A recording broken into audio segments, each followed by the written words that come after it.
23 पद में इस प्रकार से लिखा हुआ है, धन्यवाद के बलिदान का चढ़ाने वाला मेरी महिमा करता है, और जो अपना चरित्र उत्तम रखता है उसको मैं परमेश्वर का किया हुआ उद्धार दिखाऊंगा। उसकी महिमा अपरंपार। उसके वचन से यहाँ पर एक बात जो मेरे दिल को छू गई और मेरा शुरू से ये फोकस रहा है कि परमेश्वर के वचन की गहराई को समझ कर के परमेश्वर हमसे आखिर चाहता क्या है, क्योंकि परमेश्वर सब कुछ कर सकता है। उसके बाद भी उसने अपने पुत्र की महिमा के लिए, उसकी सेवा के लिए हम नाकाबिल इंसानों को, हम तुच्छ इंसानों को, हम निर्बल इंसानों को, हम लोगों को क्यों उसने चुना, इस बात की खोज मैं कर रहा था। तो मुझे खोज करते करते और पवित्र आत्मा के साथ चलते चलते जो चीज प्राप्त हुई है उसे आज आपके साथ बांटना चाहूंगा। आज मैं आपके साथ ये शेयर करना मांगता हूं कि परमेश्वर की आत्मा के वरदान और परमेश्वर की आत्मा का फल, इन दोनों को हमें समझना है। जब मैं परमेश्वर की आत्मा के वरदान के विषय में कहता हूं, कलीसियाओं में और विश्वासियों में इस चीज को प्राप्त करने की इतनी ज्यादा इच्छा होती है और इतनी ज्यादा होड़ लगी है कि हम आपको बता नहीं सकते। हर व्यक्ति चाहता है कि मुझे ये वरदान मिल जाए, हर व्यक्ति चाहता है मुझे वरदान मिल जाए और बड़ा वाला वरदान मिल जाए, जबरदस्त वरदान मिल जाए जिसके द्वारा वो परमेश्वर को की महिमा कर सकते हैं। लेकिन मैं आज आपको सत्य बताना मांगता हूं, ये परमेश्वर का वचन पवित्र आत्मा के द्वारा जब हम इसमें जाकर देखते हैं, पवित्र आत्मा हमको वो चीजें दिखाता है जो हम अपनी अकल से इसमें जाकर देख नहीं पाते हैं। इसलिए मैं आज आपके साथ, इससे पहले कि मैं इस विषय में आगे बढ़ूं, मैं आप सबके लिए पुराना नियम परमेश्वर के वरदानों से भरा हुआ है। मैं लेकिन दो व्यक्तियों के बारे में पुराने नियम के मैं आपके साथ बांटूंगा। और पुराने नियम में सबसे पहले मैं आपके साथ बांटूंगा, वो व्यक्ति आपको मिलेगा जिसका नाम था सैमसन। न्यायों की पुस्तक 16 अध्याय, न्यायों की पुस्तक उसका 16 अध्याय और 16 अध्याय में, न्यायों की पुस्तक उसका 16 अध्याय और उसके 18 पद से मैं आपके साथ पढ़ूंगा। ये देखकर कि उसने अपने मन का सारा भेद मुझसे कह दिया है, दलीला ने पलिश्तियों के सरदारों के पास कहला भेजा, अब की बात फिर आओ, क्योंकि उसने अपने मन का सब भेद मुझे बता दिया है। तब पलिश्तियों के सरदार हाथ में रुपया लिए हुए उसके पास गए। तब उसने उसको अपने घुटनों पर सुला रखा और एक मनुष्य बुलवाकर उसके सर की सातों लटें मुंडवा डाली और वो उसको दबाने लगी और वो निर्बल हो गया। तब उसने कहा, 20वें पद में लिखा है, तब सैमसन ने कहा, तब उसने कहा, मतलब दलीला ने कहा सैमसन से, हे शिमशोन, पलिश्ती तेरी घात में है। तब वो चौंक कर सोचने लगा, मैं पहले के समान बाहर जाकर झटकूंगा। वो तो ना जानता था कि यहोवा उसके पास से चला गया है। यहाँ पर हम आप इसके जीवन को आप पढ़िए, देखिए इसके पास परमेश्वर की आत्मा का वरदान था और इसके पास परमेश्वर की आत्मा के वरदान के द्वारा जो सामर्थ इसको मिली हुई थी, उस सामर्थ को ये परमेश्वर अपनी महिमा के लिए दिया था। लेकिन इसके चरित्र को आप देखिए, ये व्यक्ति अपनी इच्छा में जीवन बिताता था और जिद्दी टाइप का था, जो इसको पसंद था वो ये करना चाहता था और इसने वो गलत काम किया और परमेश्वर का आत्मा, वो वरदान सीज हो गया। मैं आपको सिर्फ बताना ये चाहता हूं कि जब आप परमेश्वर के वचन में सत्य जाकर देखेंगे, वरदान की ललक बहुत होती है, वरदान की इच्छा प्रबल होती है, लेकिन वरदान एक दिन सीज हो जाएगा। अभी मैं आपको जब आगे बढ़ूंगा तो आपको दिखाऊंगा, लिखा हुआ है, लेकिन परमेश्वर की आत्मा का फल कभी नहीं खत्म होगा, वो एकदम इटर्नल है। और इसके बाद मैं बिलाम का जिक्र करूंगा। बिलाम के विषय में मैं पुराने नियम से नहीं बल्कि आपके साथ नए नियम से शेयर करूंगा। दूसरा पत्रस उसका 2 अध्याय का 15 पद में इस प्रकार से लिखा हुआ है, दूसरा पत्रस 2 अध्याय उसके 15 पद में, 2 अध्याय और उसके 15 पद में, यहाँ पर 15 और 16 पद, दूसरा पत्रस, वे सीधे मार्ग को छोड़कर भटक गए हैं और बौर के पुत्र बिलाम के मार्ग पर हो लिए हैं, जिसने अधर्म की मजदूरी को प्रिय जाना, और पर उसके अपराध के विषय में उल्हाना दिया गया, यहाँ तक कि अबोल गधी ने मनुष्य की बोली में उस बोली से उस भविष्यवक्ता को उसके बावलेपन से रोका। यहाँ पर ये बात लिखी हुई है कि वो उसके पास वरदान था, वो जिसको आशीष देता तो उसे आशीष होती थी और जिसको वो श्राप देता था वो श्रापित हो जाता था। लेकिन इसने पैसे के लालच में अपने अपने उस वरदान को पैसे के लालच में बेच दिया और ये वरदान परमेश्वर की ओर से था। परमेश्वर ने उस वरदान को सीज कर दिया। Gift is always seized. जब कोई व्यक्ति गलत अपनी इच्छा से जीवन बिताने लगेगा और फिजिकल लाइफ में उस वरदान को के द्वारा फिजिकल लाइफ में नाम बटोरने के लिए, अपने नेम फेम मनी के लिए उस वरदान को इस्तेमाल करने की कोशिश करेगा, वो वरदान परमेश्वर सीज कर देता है। इसी प्रकार से मैं और भी लोगों के बारे में जानता हूं जिन्हें वरदान तो मिला लेकिन उनके जीवन में जो चाल चलन था, जो उनका चरित्र था, वो चरित्र वहीं पर सवाल उठ गया था। लेकिन प्रभु यीशु मसीह के विषय में आपने कभी सोचा है, उसने परमेश्वर के तुल्य होने पर भी उसके पास सारे वरदान थे। जब हमने प्रभु यीशु मसीह के विषय में देखा कि जब वो गिरफ्तार करने के लिए उसको आए थे, पतरस ने तलवार निकाली और एक सैनिक का कान काट दिया। यीशु मसीह को उसके ऊपर गुस्सा आ गया। मालूम क्यों गुस्सा आया? क्योंकि ये उसने हथियार का प्रयोग किया और प्रभु यीशु मसीह ने तब उसको वहां पर बोला कि क्या तुझे मालूम है कि मैं पिता से विनती करता वो 12,000 पलटन आ जाती, 72,000 फरिश्तों की फौज आ जाती मेरे एक बार के कहने से। उसके पास इतने बड़े बड़े वरदान थे, उसे अपने प्राण देने का और उसे वापस लेने का वरदान था। लेकिन प्रभु यीशु मसीह ने किसी भी वरदान का, जब वो इस जमीन पर था, उसने जब परमेश्वर की इच्छा को पूरा करने के लिए आया था, तो खास बात जो यीशु मसीह के जीवन में से हमें सीख कर समझनी है और पवित्र आत्मा हमें इसीलिए दिया गया है ताकि हम उन बातों पर गौर करें जो जमीन पर कभी किसी ने नहीं की। प्रभु यीशु मसीह ने किसी भी वरदान का प्रयोग नहीं किया, बल्कि उसने अपने कैरेक्टर को बनाए रखा। आपको मालूम है प्रभु यीशु मसीह ने हमें अपनी महिमा को प्रकट करने के लिए चुना है। परमेश्वर ने अपने पुत्र के द्वारा हमें जो चीज दी है, प्रभु यीशु मसीह के पास आसमान और जमीन का सारा अधिकार है। पवित्र आत्मा जो वरदानों का इंचार्ज है वो हमें दिया गया है। लेकिन एक और खास बात बताऊंगा वरदानों के विषय में कि आप वरदान के विषय में परेशान रहते हैं। वरदान तो किसी अनाड़ी के जीवन में, वरदान में हमारा कोई पार्ट नहीं है। परमेश्वर की आत्मा के द्वारा आएगा, अपना काम करेगा और चला जाएगा। लेकिन वरदान क्योंकि परमेश्वर की ओर से है, उसी के अनुसार काम करेगा, उसी के अनुसार आएगा, वो काम करके चला जाएगा। उसमें हमारा जीवन का कोई पार्ट नहीं है। लेकिन प्रभु यीशु मसीह की सेवकाई में पर आत्मा के फलों का बहुत ज्यादा महत्व है। इसलिए मैं आपके साथ ये जो वरदान है, ये वरदानों का सबसे पहला पॉइंट है, नॉन कैरेक्टर रिलेटेड है। इनमें कोई कैरेक्टर नहीं होता है। मत्ती रचित सुसमाचार निकाल के पढ़ लें, मत्ती रचित सुसमाचार उसका अध्याय 7 उसका 22 और 23 पद पढ़ें। मत्ती रचित सुसमाचार के 7 अध्याय का 22 और 23 पद यहाँ पर इस प्रकार से लिखा हुआ है। मत्ती रचित सुसमाचार 7 अध्याय का 22 और 23 पद,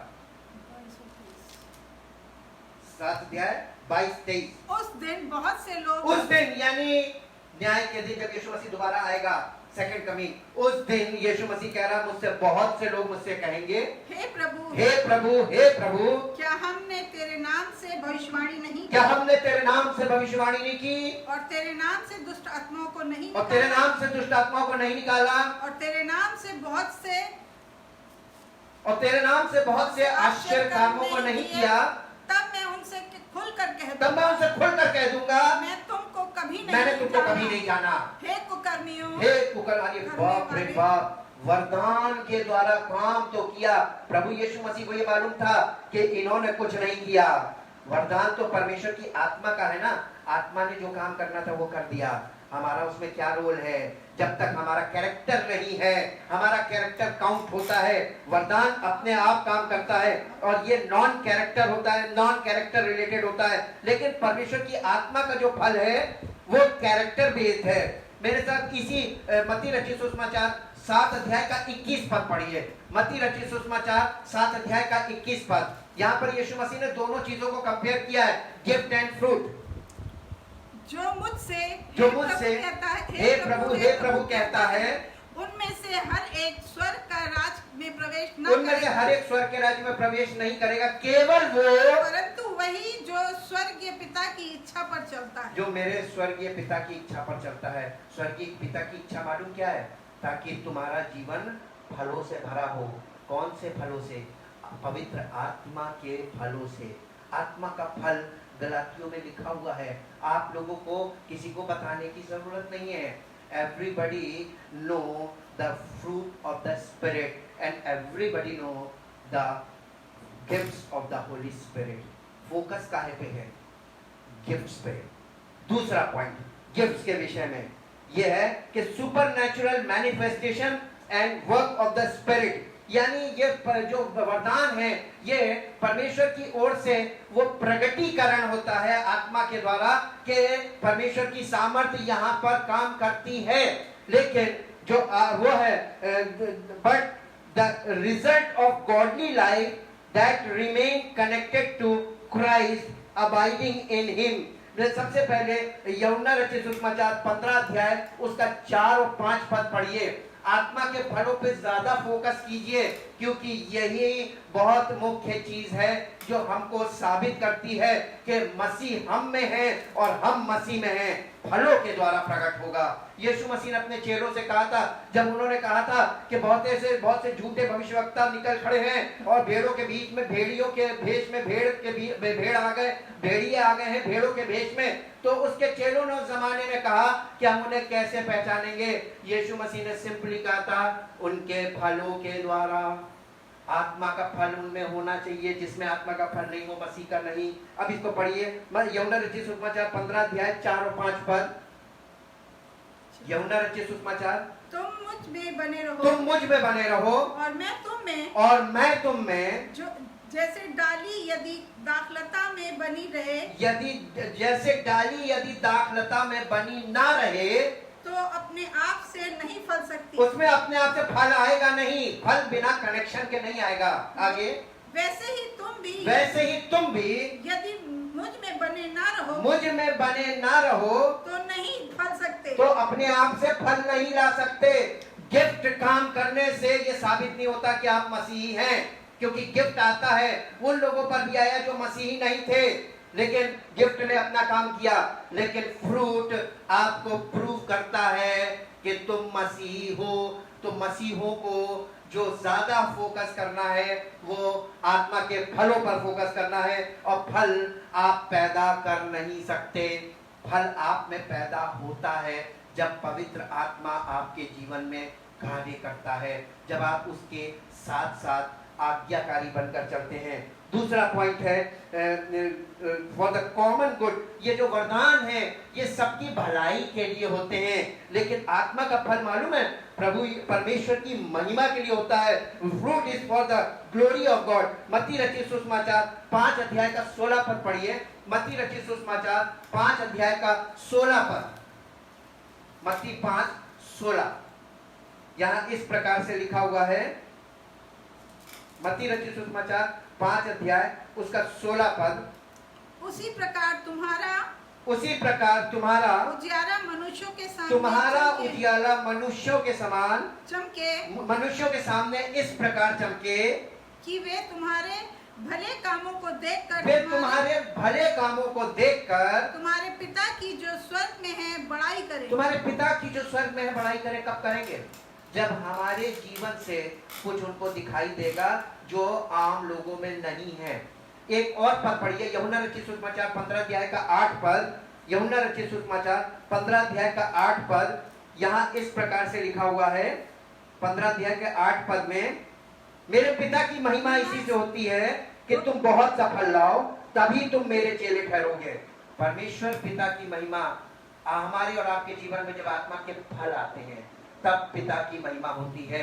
हम बहुत सा काम करते हैं, इससे पिता की महिमा नहीं होती है। वो काम तो वो खुद कर लेता है, सामर्थ्य उसके पास है, उसके पास वरदानों का पूरा जखीरा है, लेकिन हमारे पास जो प्रभु यीशु मसीह ने हमारे लिए प्राण दिया है ताकि हमारा चरित्र बदल जाए, हमारा जीवन बदल जाए, और हम लोगों के सामने जब जाएं तो लोग हमें देखें और आत्मा के फलों के द्वारा लोगों के बीच में ये पहचान आए कि ये मसीह के चेले हैं। एक पद और देखेंगे आगे इसी में, एक अगले पॉइंट में, कि ये जो परमेश्वर की आत्मा की जो फल है, the evidence, this is the evidence of our identity in Christ. मसीह में हमारी पहचान आत्मा के फलों से होगी, क्योंकि पवित्र आत्मा के जो वरदान है वो तो टूल्स हैं जो परमेश्वर ने अपनी सेवकाई को, अपनी कलीसिया को मजबूत करने के लिए दिए थे।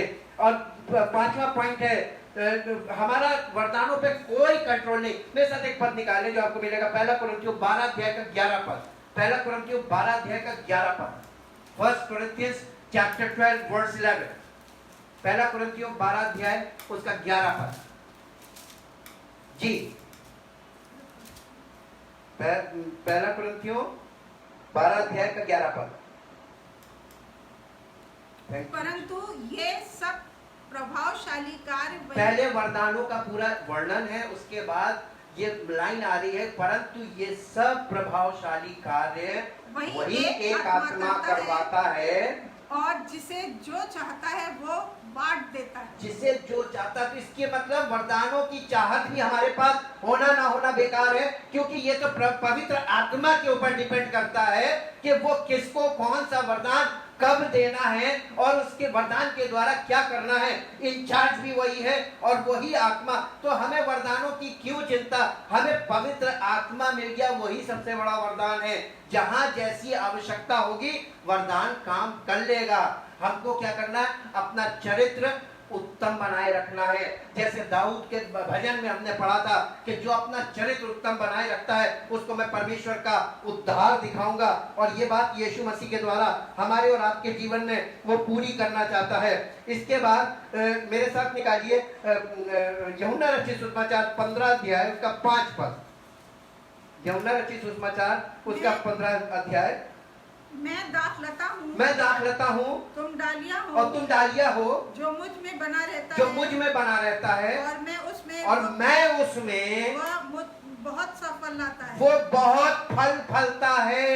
मसीह की उपस्थिति हमारे जीवन में है कि नहीं, ये बात वरदान से नहीं फल से प्रकट होती है। हमें और आपको अब समझदार हो जाने की जरूरत है कि हम मसीह में कहां पहुंचे हैं।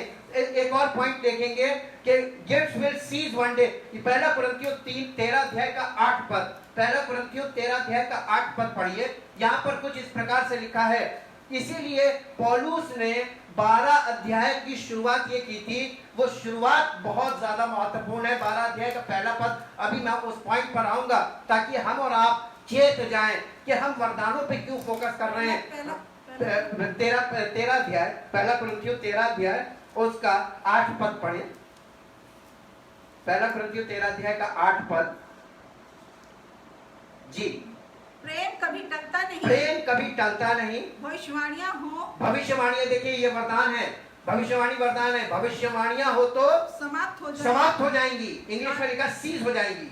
भाषाएं हो तो, भाषाएं हो, ये भी आत्मा का वरदान है, तो जाती रहेंगी। ज्ञान हो तो, ये भी ज्ञान की आत्मा, यानी ये भी वरदान में आता है। ज्ञान हो तो मिट जाएगा, क्योंकि हमारा ज्ञान अधूरा है, और हमारी भविष्यवाणी अधूरी है। हमारी भविष्यवाणी भी अधूरी है। परंतु जब सर्वसिद्ध आएगा, परंतु जब वो सर्वसिद्ध यानी सब कुछ सिद्ध करने वाला आएगा, तो अधूरापन मिट जाएगा। ये वरदान सब सीज हो जाएंगे। जब यीशु मसीह हमारे जीवन में आएगा तो ये सारे वरदान सीज हो जाएंगे। फलों के द्वारा हमारी और आपकी पहचान होनी है। इसलिए फलों पर बहुत ध्यान कीजिए। आपके जीवन से आत्मा के फल आपके जीवन में प्रकट हो रहे हैं कि नहीं हो रहे हैं, आपका फोकस किधर है। पहला कुरिन्थियों 13 अध्याय का 13 पद पढ़िए। पहला कुरिन्थियों 13 अध्याय का 13 पद, जो परमानेंट चीज है वो फल है। पर अब विश्वास, आशा, प्रेम, ये तीनों स्थायी हैं। विश्वास, आशा और प्रेम, ये तीनों स्थायी हैं। पर इनमें सबसे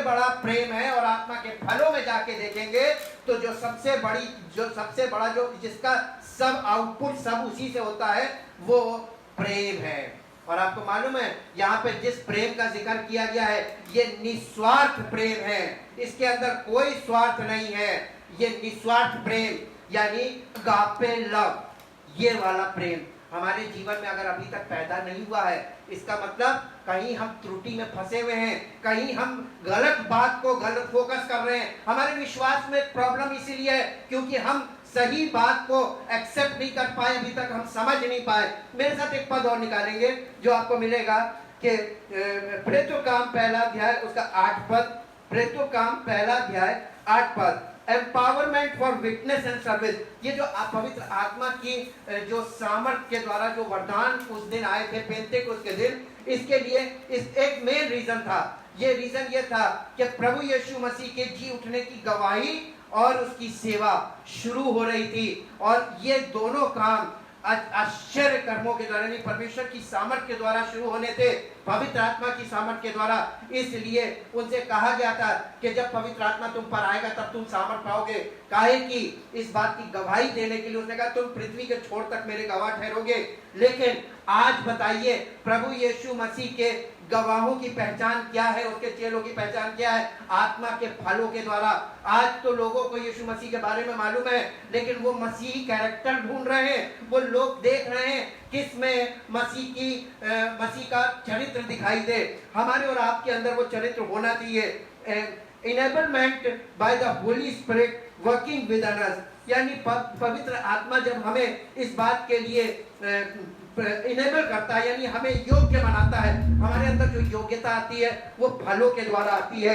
अगला पॉइंट है कि we are not able to inherit the kingdom of God with gifts, यानी वरदानों के द्वारा हम परमेश्वर के राज्य को नहीं, उसके वारिस नहीं बन सकते हैं। एक इसके लिए पहला निकालिए, पहला कुरिन्थियों 13 अध्याय उसका पहले से 1 से लेकर 3 पद तक पढ़ेंगे। पहला कुरिन्थियों 13 अध्याय 1 से 3 पद तक। 1 Corinthians chapter 13 verse 1 to 3।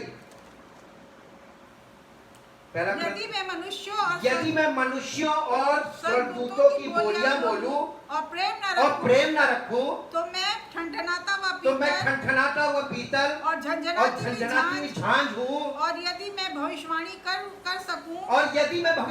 कर सकूं और सब भेदों और सब प्रकार के ज्ञान की समझ और सब प्रकार के भेदों और सब प्रकार के ज्ञान की समझ, और मुझे यहाँ तक पूरा विश्वास हो, और मुझे यहाँ तक पूरा विश्वास हो कि मैं पहाड़ों को हटा दूं, कि मैं पहाड़ों को हटा दूं, परंतु प्रेम न रखूं तो मैं कुछ भी नहीं। यदि मैं अपनी संपूर्ण संपत्ति कंगालों को खिला और अगर मैं अपनी संपूर्ण संपत्ति कंगालों को खिला दूं, या अपनी देह जलाने के लिए दे दूं, या अपनी देह जलाने के लिए दे दूं, और प्रेम न रखूं तो कुछ भी भला नहीं, कुछ भी लाभ नहीं। हाँ, कुछ भी लाभ नहीं। और दुनिया लाभ के लिए काम करती है, और आप क्या कर रहे हैं? परमेश्वर का धन्यवाद करते हैं, परमेश्वर का धन्यवाद करते हैं, क्योंकि वो हमें इसलिए उसने चुना है ताकि हमारे जीवन से प्रभु यीशु मसीह की महिमा प्रकट हो और पिता को लोग जाने। मत्ती रचित सुसमाचार 7 अध्याय उसका 19 और 22 पद पढ़ेंगे। मत्ती रचित सुसमाचार 7 अध्याय 19 और 22 पद, 7 अध्याय का 19 पद और 22 पद। जी जल्दी से। जो पेड़ अच्छा फल नहीं लाता वह काटा और आग में डाला जाता है, वो काटा और आग में डाला जाता है। और इस प्रकार उनके फलों से तुम मुझे पहचान लोगे। वो इस प्रकार उनके फलों से उन्हें पहचान लोगे। 22 पद, जो मुझसे हे प्रभु ये ना पढ़े। हाँ 22 पद, ये 21 है। 21 नहीं 22।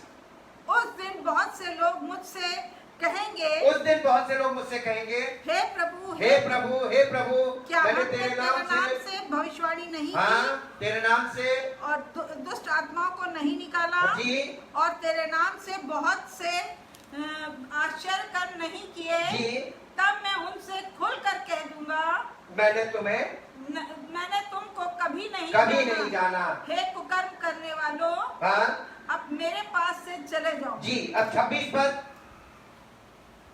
26 और 27 पर, परंतु जो कोई मेरी ये बातें सुनता, परंतु जो कोई मेरी ये बातें सुनता उन पर नहीं चलता, और उन पर नहीं चलता, वह उस निर्बुद्धि मनुष्य के वो समान उस ठहरेगा, निर्बुद्धि मनुष्य के समान है जिसने अपना घर बालू पर बनाया, जिसने अपना घर बालू पर बनाया और में बरसा, और में बरसा, बाढ़ें आई, आंधियां चली और उससे टकरा कर वह गिर कर सत्यानाश हो गया। जी। जब यीशु ने ये बातें कह चुका, हाँ, तो ऐसा हुआ कि बस अब ये देखिए कि यानी जो वरदान जिनके पास है ये परमेश्वर के राज्य के वारिस नहीं हो सकते, लेकिन फलों वाले लोग प्रभु यीशु मसीह के राज्य के वारिस हो गए। मत्ती 7 अध्याय का 21 पद में लिखा हुआ है, जो मुझे हे प्रभु कहते हैं, उनमें से हर एक स्वर्ग के राज्य में प्रवेश नहीं करेगा, केवल वो जो मेरी पिता की इच्छा पर चलता है। और दूसरा यूहन्ना रचित सुसमाचार 15 अध्याय के 2 पद में इस प्रकार से लिखा, पढ़ दें।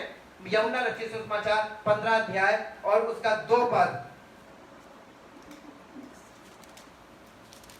यूहन्ना रचित सुसमाचार 15 अध्याय 2 पद और 6 पद। पहले 2 पद फिर 6 पद। जो डाली मुझ में है और नहीं फलती उसे वो काट डालता है, और जो फलती है उसे छांटता है ताकि और फले। 6 पद, यदि कोई मुझ में बना ना रहे तो वह डाली के समान फेंक दिया जाता है और सूख जाता है, और लोग उन्हें बटोरकर आग में झोंक देते और वह जल जाती है। पहला यूहन्ना 2 अध्याय 4 से 6 पद। पहला यूहन्ना 2 अध्याय 4 से 6 पद। पहला यूहन्ना 2 अध्याय 4 से 6 पद। ट्रैवल बहुत करना पड़ता है, बहुत जल्दी फटाफट निकालना पड़ता है। पहला यूहन्ना 2 अध्याय 4 पद से 6 पद तक पढ़िए। जो कोई ये कहता है मैं उसे जान गया हूँ, मैं उसे यानी यीशु मसीह को जान गया हूँ, और उसकी आज्ञाओं को नहीं मानता या उसकी बातों को नहीं मानता, वो झूठा है और उसमें सत्य नहीं। पर जो कोई उसके वचन पर चले, उसे सचमुच परमेश्वर का प्रेम सिद्ध हुआ है। उसमें सचमुच परमेश्वर का प्रेम सिद्ध हुआ है, यानी फल दिखता है जिसमें परमेश्वर का प्रेम दिखता है। जो कोई उसके अनुसार चलता है उसी में वो प्रेम दिखेगा, उसी में वो फल दिखेगा। और फलों के द्वारा हमारी और आपकी पहचान होती है कि हम मसीह के, इसी से यीशु मसीह ने कहा था, तुम आपस में प्रेम रखोगे, इसी से सब जानेंगे कि तुम मेरे चेले हो। ध्यान दीजिए, फल पर ध्यान दीजिए। आपके जीवन में पवित्र आत्मा फल पैदा करने के लिए भेजा गया है, ताकि आपके जीवन में आत्मा के फलों की उत्पत्ति हो और फल पैदा हो और आपकी पहचान मसीह में हो। इसलिए अब लास्ट में मैं कंक्लूजन पे आता हूँ। ये पहला कुरिन्थियों 12 अध्याय का पहला पद पढ़िए मेरे साथ। पहला कुरिन्थियों 12 अध्याय उसका पहला पद, वरदानों का जहाँ शुरुआत हो रही है। यहाँ पर किस बात को लिख रहा चिट्ठी में, पहली लाइन क्या है, वो बहुत इंपॉर्टेंट है। 12 अध्याय उसका पहला पद। हे भाइयों, मैं ये नहीं चाहता कि तुम आत्मिक वरदानों के विषय में अनजान